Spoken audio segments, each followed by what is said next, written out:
Swastiastu. Kami mahasiswa agribisnis Fakultas Pertanian Universitas Udayana. Melalui video ini berkesempatan untuk mewawancarai penyuluh pertanian yang berlokasi di Balai Penyuluhan Pertanian Kecamatan Susut, Kabupaten Bangli, Provinsi Bali. BPP Susut menaungi 9 wilayah, diantaranya Desa Panglumbaran, Desa Tiga, Desa Pengiangan, Desa Selat, Desa Susut, Desa Sulahan, Desa Demulih, Desa Abuan, dan Desa Apuan dengan jumlah penyuluh pertanian lapangan atau PPL yaitu sebanyak 13 orang. Penyuluh pertanian menurut Bapak Gira selaku koordinator dari BPP Susut memiliki peran laku susi, yaitu latihan, kunjungan, monef, dan supervisi. Sedangkan menurut Pak Sujana yang merupakan seorang penyuluh menyatakan bahwa peran dari seorang penyuluh sejalan dengan pengertian penyuluh pertanian, yaitu merubah pengetahuan, keterampilan, dan sikap dari petani. Sebagai seorang penyuluh tentunya mengalami kendala selama menjalankan tugasnya. Kendala yang dialami PPL Susut berupa kepemilikan lahan yang kecil, petani sudah banyak yang berusia lanjut, belum mau untuk memulai menggunakan teknologi selama proses penggarapan lahan, dan pertemuan dengan penyuluh hanya bisa dilakukan pada malam hari. Sehingga dari kendala tersebut, apa sebenarnya solusi yang ditawarkan oleh BPP Susut? Nah, ketika mereka melakukan budidaya pertanian khususnya padi, karena sistem mereka dalam itu, kami akan coba untuk melakukan demplot lah, jika demplot pemupukan, kemudian pemupukan berimbang, entah dengan pupuk organik, dengan pupuk non kimia lah.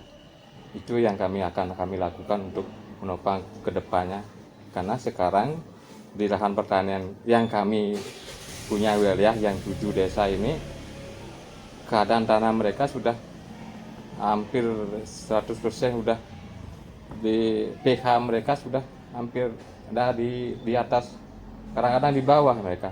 Dari kalau padi kan 6,5 sampai 7 lah, sudah di bawah mereka ketika dites pH-nya. Nah, mungkin dengan penyuluhan ke depan nanti pakai untuk mengimbang itu pakai dolimit atau apa. Nanti arah kami sebenarnya sesuai dengan program pemerintah Provinsi Bali kan semua organik. Nah, ini agak susah ketika kami melakukan itu, mengubah mindset petani dari anorganik menjadi organik agak susah. Nah, nanti kami akan melakukan demplot lah, sedikit demplot. Mungkin dengan demplot sekian hari mereka akan ditiru lah oleh petani itu. Oke. Dengan solusi yang disampaikan oleh Pak Gira, maka saat praktik ke lapangan beberapa hal sudah dilakukan oleh penyuluh untuk meningkatkan pertanian di Kecamatan Susut. Tentang yang sudah pernah kami laksanakan, yang pertama kalau penyuluhan kan tetap secara rutin sesuai dengan tugas pokok dan fungsi. Kemudian yang lainnya untuk meningkatkan pembangunan, kami juga selaku penyuluh memfasilitasi kelompok terhadap baik itu bantuan maupun pupuk subsidi. Yang pertama, memfasilitasi tentang perbaikan jaringan irigasi, pembangunan di bidang jaringan irigasi biar bisa peningkatan indeks pertanaman. Nah, itu kami memfasilitasi, menghubungkan kelompok dengan dinas, termasuk juga mempercepat proses penanaman, memfasilitasi kelompok dengan dinas. Kadang-kadang juga kan sudah diberikan satu mesin alsin sejenis traktor juga. Nah, itu juga termasuk untuk mempercepat proses penanaman. Kemudian yang lain termasuk memfasilitasi, termasuk Bapak Koordinator di Kecamatan juga dalam rangka mengamprahkan pupuk bersubsidi sesuai dengan kebutuhan di lapangan. Dan juga kalau memang ada bantuan dari dinas tentang benih pupuk, kami juga memfasilitasi, tugas kami memfasilitasi kelompok dengan dinas. Sehingga harapan yang disampaikan oleh Bapak Gira dan Bapak Sujana yaitu mengharapkan generasi muda agar mampu menjadi penerus yang menjaga ketahanan pangan negara.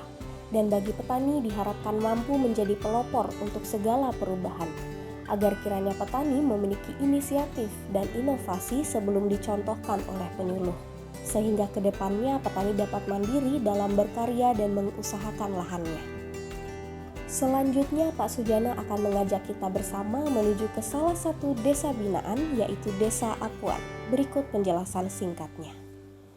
Nah, ini salah satu subak, ya dari 4 subak yang ada di wilayah Desa Apuan. Apuan Kaja ini, itu Apuan Kaja ini namanya subak Bekutel. Subak Bekutel yang luasnya 36,26 hektar, jumlah anggotanya 155 orang. Nah, kemudian tadi apa yang kami sampaikan bahwa kami memfasilitasi kelompok atau subak dengan dinas, inilah salah satunya jaringan irigasi. Jaringan irigasi tahun 2021 yang kami fasilitasi sampai ke selatan. Kemudian ada satu lagi yang kami fasilitasi tentang alat pengolahan tanah itu yang sedang mengasuh yang di pinggir jalan itu traktor, salah satu traktor juga bantuan dari dinas yang diberikan pada subak di Desa Apuan. Kami sudah ada 5 traktor yang sudah ada. Subak denana itu 2 yang kami fasilitasi dapat 2 traktor. Ini subak Bekutelnya 1, subak Bianya 1, subak Apuan Kaja 1. Makanya ada 5 traktor. Artinya hasil kami dari memfasilitasi kelompok dengan dinas untuk mendapatkan alat pengolahan tanah. Tidak lupa kami bersama Pak Sujana menemui salah satu petani, yaitu Klian Subak atau Prajuru Subak. Ini bantuan traktor niki dijang matur semua ring Bapak BPL, Bapak pemerintah. Tuane ngapun ijen subak yang niki merupakan traktor sangat membantu sekali niki untuk pengolahan tanah, mempercepat pengolahan tanah. Maka dari itu untuk selanjutnya yen dado tunas malin bantuan tiosan ngene niki duane traktor rampun. Kentan mungkin yang untuk selanjutnya niki enten bantuan benih, obat-obatan kentan sangat diperlukan oleh subak tiang niki kentan. Saran yang dapat kami berikan sebagai masukan setelah penjelasan panjang sebelumnya, yaitu diperlukan pendekatan edukasi yang lebih intensif untuk mengatasi resistensi terhadap teknologi pertanian. Pelatihan dan demonstrasi langsung di lapangan bisa membantu petani melihat manfaatnya secara langsung. Fokus pada perbaikan infrastruktur seperti jaringan irigasi dan distribusi alsintan, hal ini akan meningkatkan efisiensi dalam pertanian. Selain traktor, pertimbangan bantuan lainnya seperti benih unggul dan obat-obatan tanaman akan membantu petani dalam menghadapi masalah hama dan penyakit tanaman. Kemudian melibatkan petani dalam proses perencanaan dan pengambilan keputusan. Dengan melibatkan mereka, solusi yang diimplementasikan akan lebih sesuai dengan kebutuhan dan kondisi setempat. Tetapkan sistem monitoring dan evaluasi yang berkelanjutan untuk mengukur dampak dari program-program yang ditetapkan. Dan terakhir, evaluasi yang dapat membantu dalam menyesuaikan program agar lebih efektif di masa depan.